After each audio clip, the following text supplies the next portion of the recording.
She said, "You could be traveling, dear." And I'm like, what the fuck does that mean? She said, "I believe that you're looking great distances. You remember those places somehow, almost that you're meant to be flying out there amongst them. You already know how to astral project. So you're already flying out there. It makes sense. You are one of the star children. Keep doing it. Sacred geometry is the pattern of the universe, the pattern of everything. You're from the stars. Embrace it. Find more about it." And that is what changed my life right there.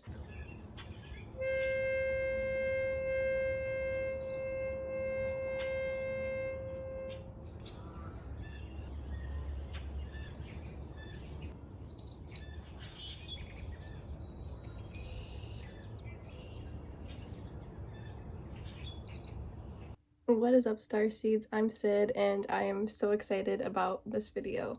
So I have gotten a new phone a couple times over the past 10 years, whatever. And one of the things that I keep transferring over to my new phones, so I always have it, are these 4 sessions from a psychic. Really the only psychic I've been to, with the exception of like one other lady pretty recently that was very brief. This psychic, her name is Carol. I went to a shop in Rochester, New York on Lyle Avenue. I think it was called like Psychic Theme or Psychic Time or something like that. But the shop is closed now and I can't find Carol. So Carol, if you're out there, hit me up. But she didn't remember me when I came back because these sessions are at least a few months or a year or so apart. So I'm gonna go over my notes that I jotted down that I was like, whoa, I can't believe she said that, when listening back to these playbacks of these sessions. So yes, there were things that didn't resonate then that really do now. There were things that didn't resonate then that still don't really resonate now. Some things that were just kind of neutral, general. And then there were some things that were pretty mind-blowing at the time and are still pretty mind-blowing.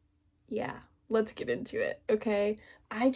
It's so cringy listening to myself and my reaction to what she said years ago. Not even cringy in just the sense that it was me, but the sense that I am so much more, like, intuitively and spiritually more mature now, if that makes sense too. Back then, I just wasn't, I wasn't familiar with the concept even of psychic readings.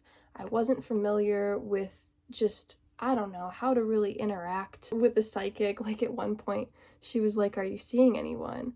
She meant, am I dating anyone? And I was like, what? Am I supposed to be seeing a ghost right now? Like, it was cringy in that sense, and the fact that I was not giving her anything. I was not giving her much confirmation, validation, nothing. As someone who does readings myself now, I like a little just, okay, yeah, you don't have to tell me any information really, but just, I don't know, give me a happy voice that lets me know you're not like, what the fuck, you know what I mean?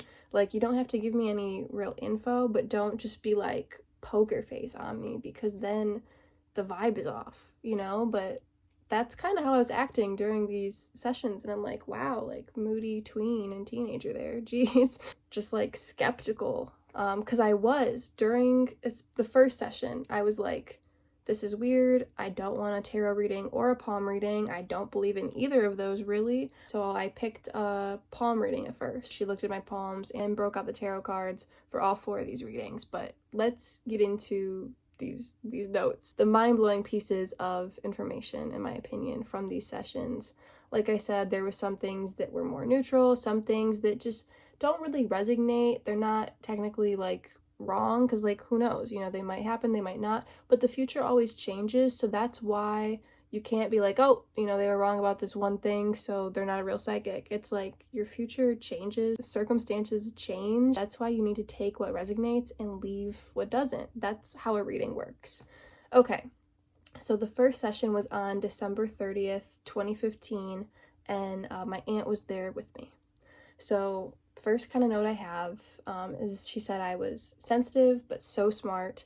She was looking at my palm lines and the length of my fingers, just kind of my palm size, all of it. And so she said if the lines were deeper, it would be more like a lawyer, politician vibe, but the lines are so fine, not very deep. My lines have gotten deeper now since I've been through some things in my life. They're still pretty fine though, because I am just like a very sensitive, emotional person, but at the time they were even more fine.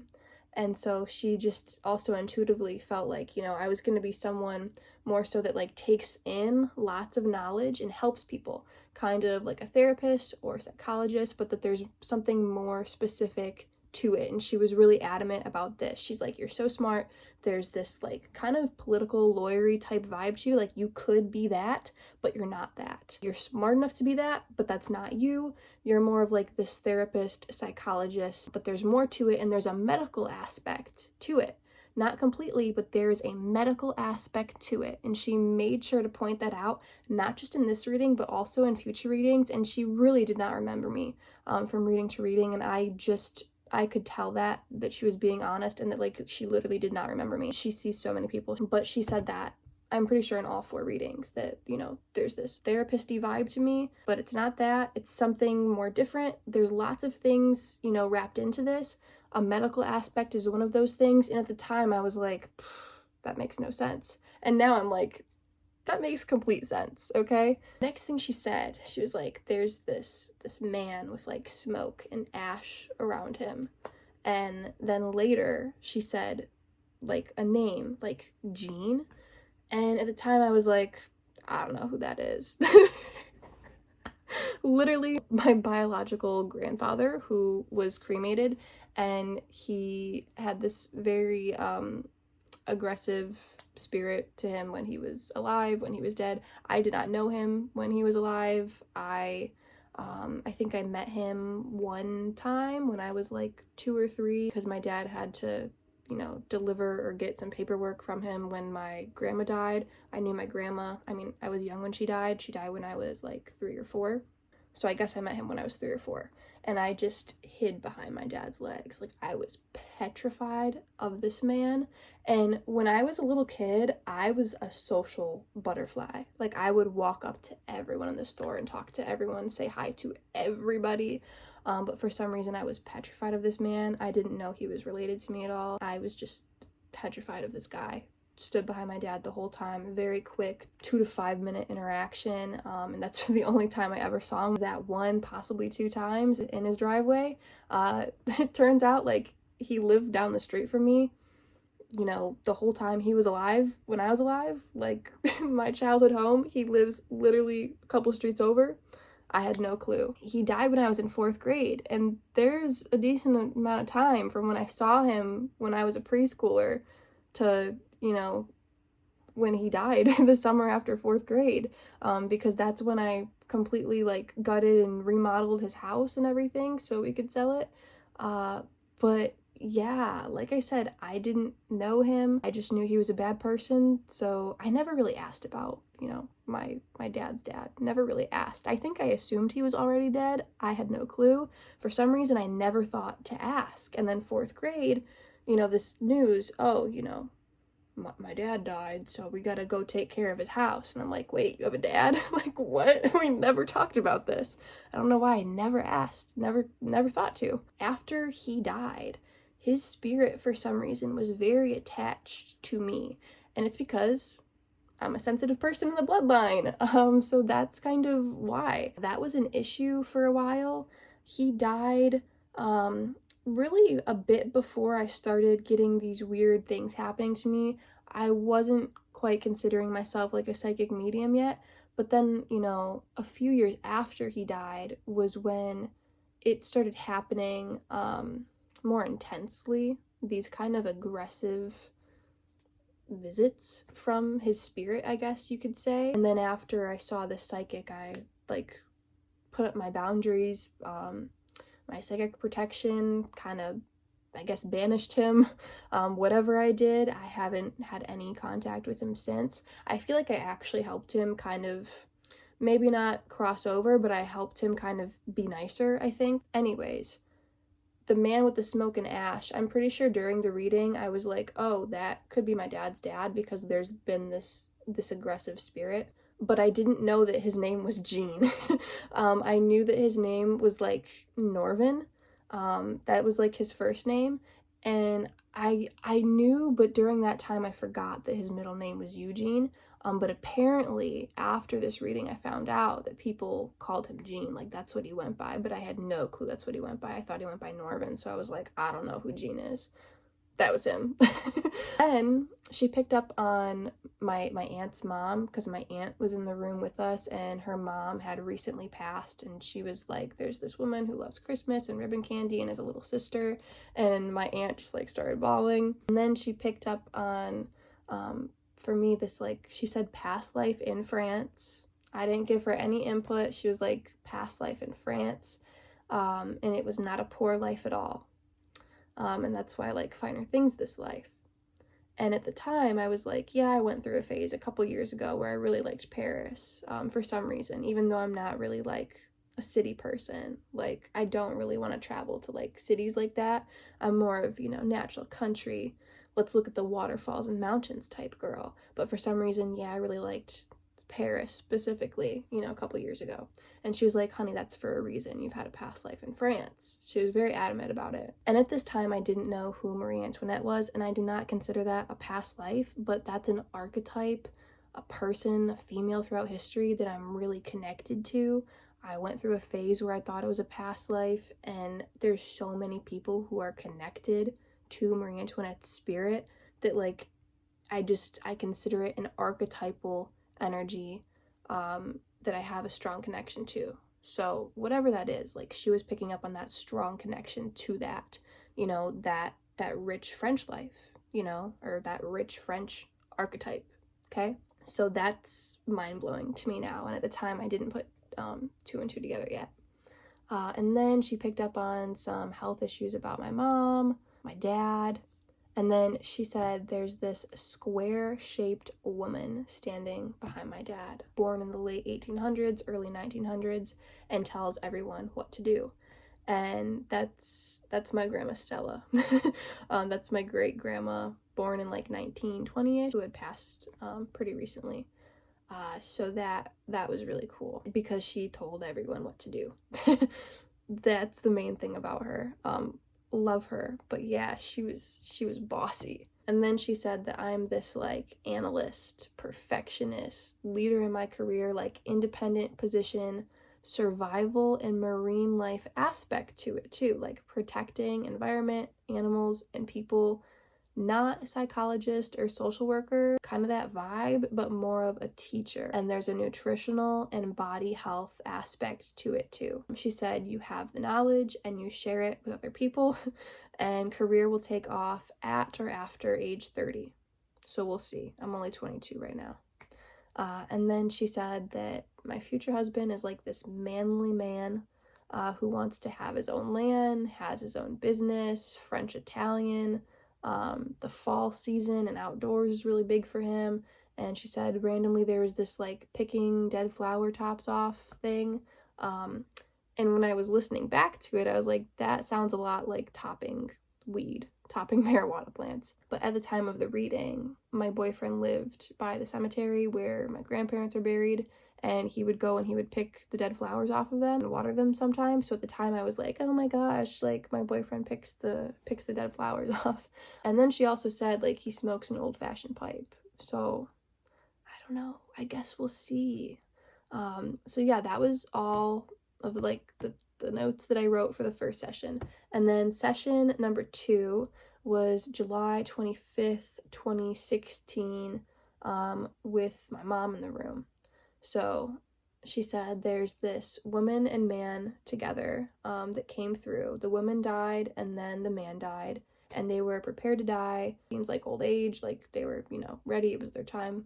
And they send you messages sometimes, and they communicate directly to you. The man is more likely to communicate with you down the line, especially like years in the future, and he helps like restore memories for you, is what she said. And it's really interesting. So it must be important because she also said this in like, I think the fourth reading, when it was just me in the room, she said something very similar to this, like this wise man spirit, like a grandfather figure, communicates with you directly and he helps restore memories for you. So I really wonder, like, what my Grandpa Ray is up to, because that's my Grandma Stella and my Grandpa Ray. She died before he did. He died pretty shortly after. Yeah, they were communicating with me a little bit back then. He is more likely to communicate with me than her, so that is all true. And then she said there is a woman concerned with a man who's still living. When she said that, my uncle had just had surgery and something went wrong, so that was probably like my grandma, could have been my great-grandma Stella too, or just like my grandma was concerned with her son who had just had this surgery and something went wrong during the surgery. I'm pretty sure he's all good now, but at the time there was a little whoops. And then she mentioned something about my mom, miscarriage, and that baby spirit is around. That baby spirit is really connected to me. And then she said my brother is like charming and a lot like my dad, but he would be like my mom too. He's still learning. She mentioned some of my dad's health issues again. And then she was talking about my boyfriend at the time. She said that, you know, he's a nice guy. He has powerful female figures in his life. That's true. He's raised by his mom. Grandmother's really important to him too. She's always lived close by to them. And then she also said that he is sad about the loss of a man. And that's also true because his grandpa died pretty much like right before we started dating, like 2 years before this reading. And she also said that it's important to like go on walks outside together. And I mean, that was kind of our thing, was walking home from school together and hanging out outside on these like trails. She also picked up on a relative of my mom's who I don't really know what it is, but she mentioned this specific like glass bird thing that he made for her or something, and that was accurate, my mom said. And my mom definitely skeptical too. And then she said about me that I am going to be tutoring others and speaking, like public speaking is important for me. And at the time I was like, yeah, right. And now like I'm making a YouTube video about it, so it's accurate. She said, once again, like very intelligent, and she said that I'm approaching my career, like I'm about to step into something and I'm going to be very happy that I'm in it. And I've always had dreams and thoughts and I've imagined it, but I'm about to be stepping into my career. And I was like, you know, what could that be? Because at this time I was, you know, drawing these like little fashion designer drawings, and I wanted to have a clothing line and a furniture line, and then eventually animal shelters and foster care like houses and homeless shelters and all this other like humanitarian kind of stuff too. But I just wanted to do everything my own way, like make cute clothes, make cute couches and kitchen tables and all of the things. So I was like, well, is it like fashion design? Like, and she was like, there's too much going on for me to focus on fashion designing. She said that if I did, it would be kind of like turn of the century, old style fashion. And at that time, I had made a couple designs kind of like that. So I was like, okay, like that's cool. Definitely not the main things that I drew, and I am really not into fashion design anymore. I could care so much less. It does not matter at all to me.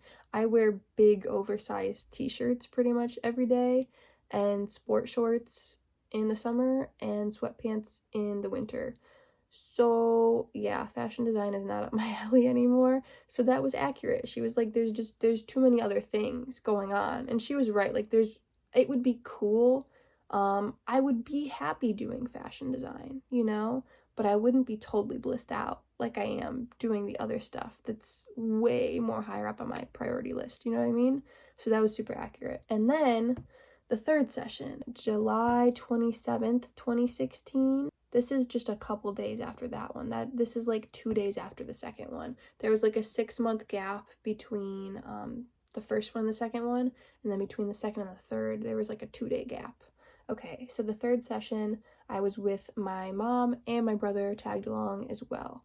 So she was talking to my brother a lot in this session too. I didn't put very many notes for this, but one of the first things she said was that there was this aggressive spirit of a man in the past that was, really connected to us, to my brother and I, and that it made us scared of connecting with spirit.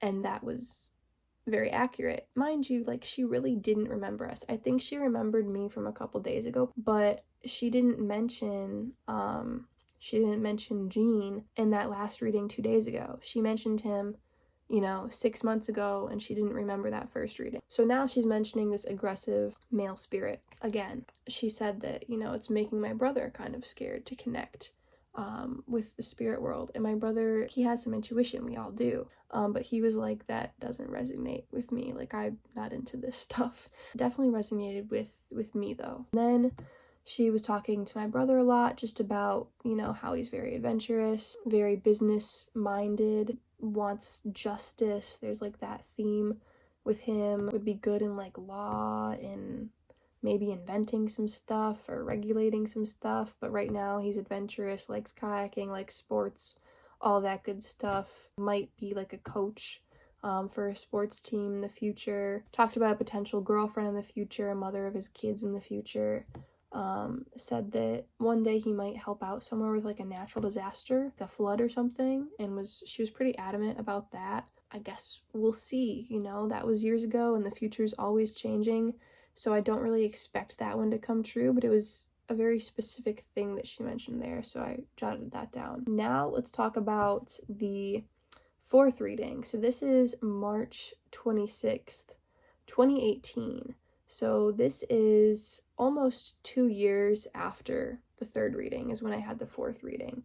So I mean, the first one was end of 2015, and then this last one was close to the beginning of 2018. This is right before I went through my major spiritual awakening. I think this reading really jump-started my major awakening that happened in the spring and summer of 2018, and it's because of something she said near the end of the reading. So she said that I was like a child of Atlantis and Lemuria. There was much more of a galactic kind of vibe to this reading than the other ones, even though, she's more of a traditional psychic medium, talks to dead humans, not aliens. She didn't really get into that. At the end, she did slightly. But anyways, child of Atlantis and Lemuria, the Nile and Egypt, and she said something about like nothing like it was / is. Not exactly sure what she means by that. Kind of have some ideas, like, Egypt now is very different than back in the day. Maybe that's what she meant. She mentioned Atlantis, Lemuria, Egypt, and now I'm like, that's super accurate. At the time, I did not think anything of it. Mind blown. Okay, and then she said, you're like this old gran sitting in another country, like Germany maybe. And then she said France. She said France in my first reading. And she saw this house, not castle. She said there's like this castle aspect, but it's this house scene that she's being taken to. Nice, clean, light colors. At the time, didn't think much of it. I thought it was interesting that she mentioned France and that she had mentioned France before. And at this time, I had felt more of a connection to France. I think I was starting to feel more of a connection to it. So I was like, wow. But now I know that specifically if you're looking at the Marie Antoinette archetype, she had this like cottage little house thing that was like her sanctuary, like her getaway from the castle, from the royal life, where she didn't have to wear the extravagant outfits, and she could wear, they were still pretty cool, but she could wear more comfortable clothing, more flowy. I feel like that kind of Marie Antoinette archetype energy, that cottage house would probably be more important to her than the castle, so it's cool that that also came through in that sense. Okay, so the next thing was this male guide teaching me wisdom, pushed away a negative spirit or negative verbal abuse from a man whom had made another man ill. And that spirit, like that negative spirit, was supposed to intimidate and scare me. That was dead on accurate. And I didn't know that Grandpa Ray had helped to push Gene kind of out, but that would make sense if he did. In life, when they were both alive, he totally, did not like him, pushed him away. But in the spirit world, I guess he helped me out a little bit, helped me kind of banish him away from me. And yeah, that was true that Gene had made another man ill in life. We'll leave that at that. But he was supposed to intimidate and scare me. Kind of makes me wonder, like, what does that mean? He was attached to me because I'm this, like, kind of delicate, emotional, sensitive, aware of the spirit realm person in my bloodline. Empaths are easy targets for negative spirits like that to cling on to. Gives them some twisted sense of power. But once again, picking up on that, like, male guide teaching me wisdom. Then she said there's, like, women in my line, women who helped heal the family. I don't know where that fits yet, but put it down just in case, just in case I want to look back on that and be like, wow, my mind is blown now. There was lots of stuff that didn't resonate that I didn't write down, but the stuff that I was like, that might be useful, I wrote it down in my notes. Also, so during this reading, this was a little bit after my boyfriend and I had broken up. Let me see.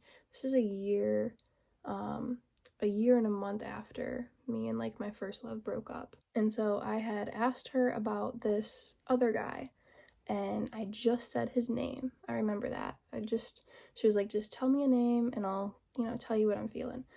So I told her the name, and she was like, you guys have a really strong connection, a real genuine good connection, like, he's actually, like, a nice guy, and I wasn't expecting to say, like, oh, I see potential with this dude, but, like, there's a genuine connection there.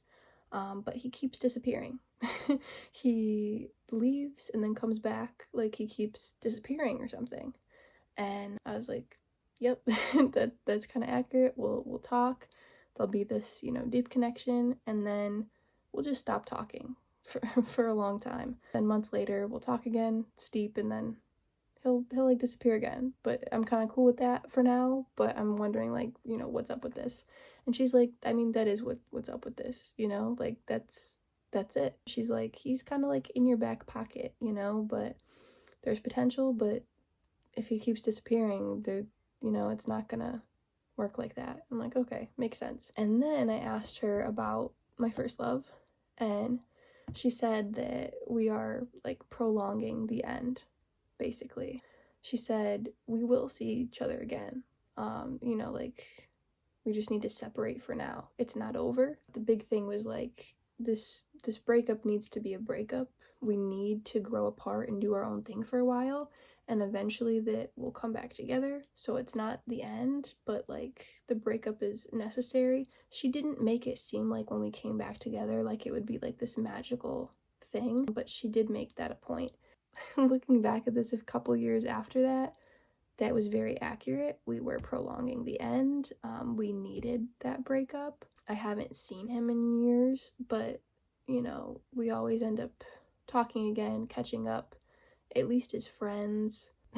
But it's just interesting that even though we were so young, she picked up on, like, this isn't just puppy love. Like, there's something there. You guys are prolonging the end, but you're going to reconnect again in the future, and that's very accurate. So that was cool. And then she said, just about me, like, ending to how I'm approaching relationships, changing my opinion of men. And that's true because, well, actually there was a little thing close after that, but I haven't had an official boyfriend since 2018. So yeah, it definitely changed my opinion of men in a more mature way. I wasn't like, I'm done with men. That's not how I viewed it. Just kind of changed my opinion to be more mature and how I viewed relationships and approaching relationships. I started seeing in a much more mature way because with my first love, we were both just very territorial and stuff. And I would like to think I'm not like that now. I don't really know because I haven't really had a boyfriend since. But yeah, definitely accurate that I was changing my approach and my opinions of that kind of thing. And then she said that there is a woman who is not well. And at the time, I had no clue who that was. I had some guesses that were the wrong guesses.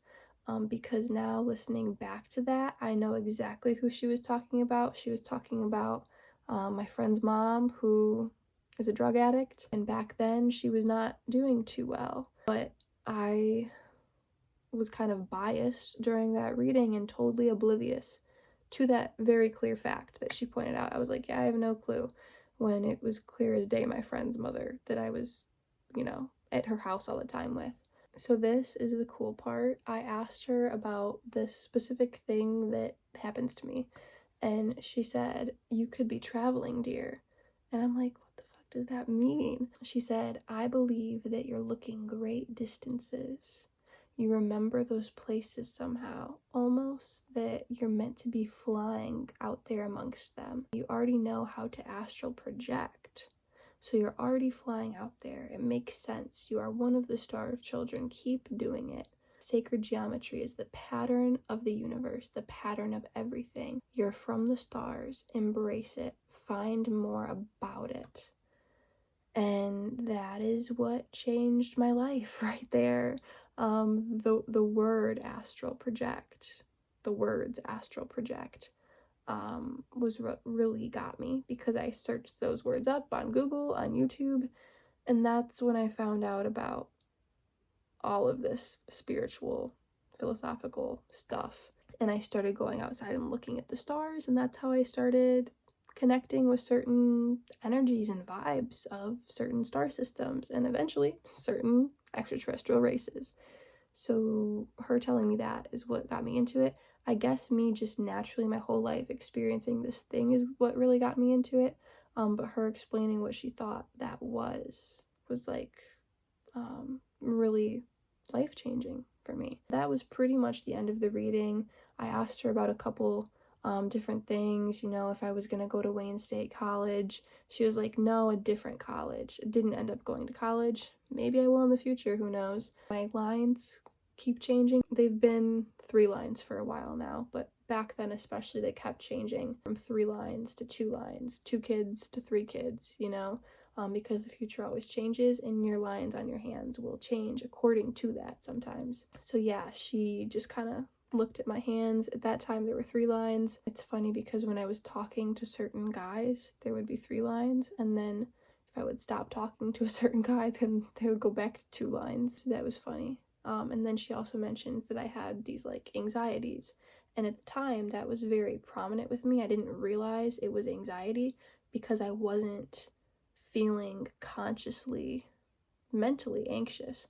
I was just, my physical body was manifesting these anxiety feelings, like fibromyalgia, just like kind of ascension symptoms. Now looking back is really what it was. The term that we have for that is kind of more so anxieties. And at the time I was like, but now I'm like, yeah, that was definitely, a part of it. So that's all the notes I have from these 4 sessions with the psychic that I went to, and I wanted to share that stuff with you guys because I randomly felt like listening back to it. I think I've listened to all of them maybe 1 or 2 times since having those sessions done, but it's been the first time in a while that I listened to it, and I was like, wow, this is actually really cool, and I should do a video about the notes from it, because there's some cool info in there. There was lots of stuff that didn't resonate and still doesn't.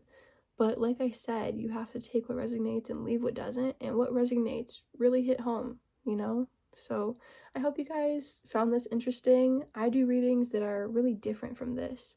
Like, I don't think I get as specific as this when it comes to like career and stuff. I can tell you similar things as to like kind of life path, but the other stuff she told me, I don't usually get into things like that. I'm more so about extraterrestrial past lives. So if you're interested in that, email me, sydalexandriaegypt@gmail.com. I love you guys so much. Peace out.